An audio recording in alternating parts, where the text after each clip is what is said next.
Hey guys, welcome back to Alley Cat's Corner.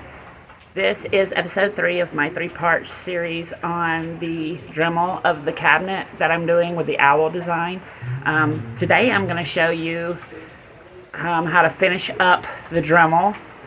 I'm going to use some sandpaper to kind of sand it down. Now I've skipped ahead on this a little while off camera, so I would be able to show you the end of the process. It's basically the same all the way across. And after that, I'm going to get to the painting, mixing my acrylic paints, and should have a finished product by the end of the video. So please like and subscribe.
Well, there you have it, part 3 of my 3-part episode of my cabinet owl design. I hope you enjoyed it.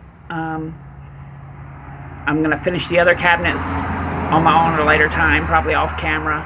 But see you on the next project, and remember, like and subscribe. Thank you.